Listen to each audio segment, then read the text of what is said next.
Thank you to everybody in the comments. Hit that like button. If this is your first time, please hit that subscribe button. Lonzo, I know we've talked about this in the past, keeping it on the same subject. Excuse me, apologize for that. Keeping it on the same subject. Talk to us about what you remember about the 94 crime bill, because before 1994, shit was out of control too. Same shit. And that's when Biden, the president, the current president, was leading the brigade, okay, for locking motherfuckers up. 3 strikes bill came into effect. They was search what they had in New York, stop and frisk, okay, all that shit. People fought against that shit, and they stopped doing it for a while. Okay, they still did it, but it wasn't as prevalent. It used to be a time when I was coming up, 4 deep was automatic hands on the car. 4 deep, 3 deep sometimes was automatic hood on the car. A lot of times we would not even let our friends get in the car with us. Nigga, well, you got to walk. If you don't walk, we gonna get jacked. If they see 4 black kids in the car, they coming to get us. Okay.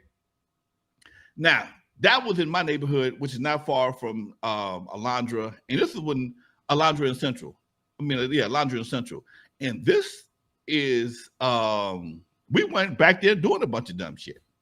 But they implemented these programs, stop and frisk, detain you till you just your hands have roasted on the damn hood of them hot ass cars, take all your shit out your goddamn car, run you off the street. I mean, this made it hard, made it real miserable for you to be out at night, made it real difficult and uncomfortable to be out at night. And these are some of the things that we had to endure, and people started complaining and pitching a bitch. And eventually they let their foot off the gas, okay? And we got our asses whooped. We knew better. We would never pull no shit like this without a reason. There's no reason for this, right? There's no justification for this.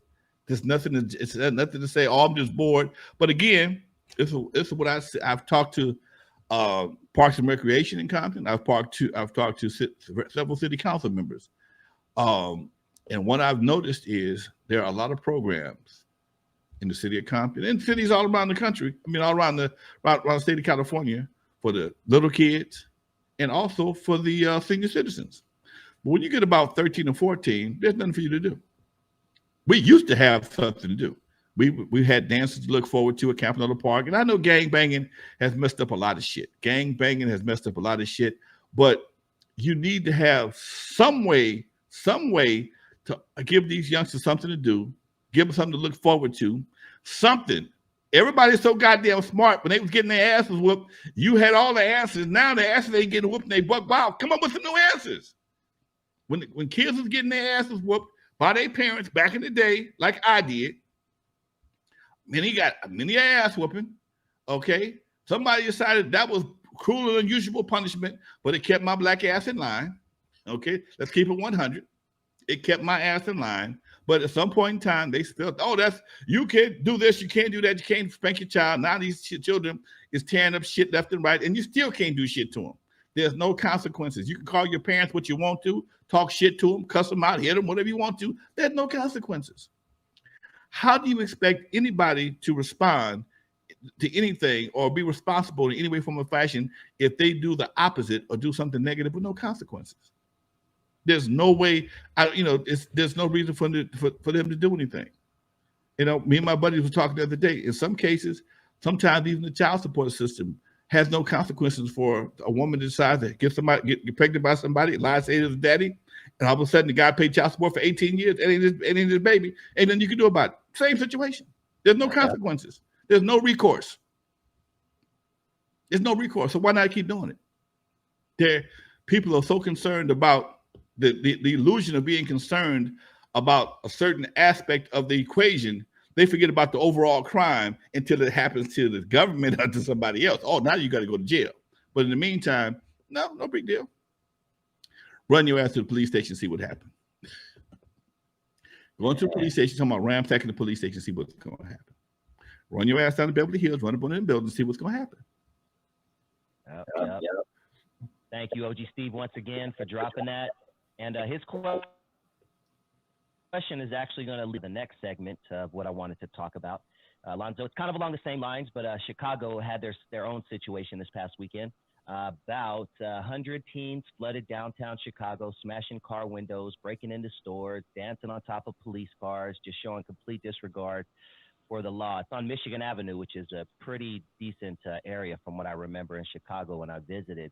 But let's talk about that. But then OG Steve has a question. He says, and I wasn't familiar with this until he said it, but what do y'all think about the Chicago's new mayor saying the teens that did the crime are the real victims instead of the people who were attacked and hospitalized?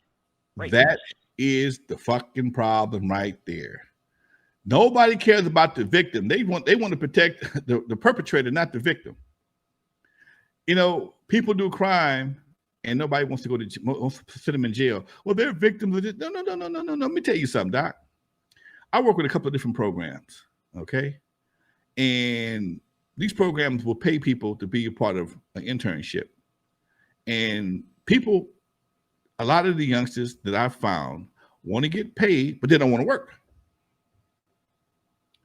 Listen to what I'm saying. They want to get paid. They don't want to work. I've had a few work for me, and they've come in. They've done what they had to do for a minute, and as soon as they gave them something that may require some brain cells, I mean, you can't be on the phone while you're working.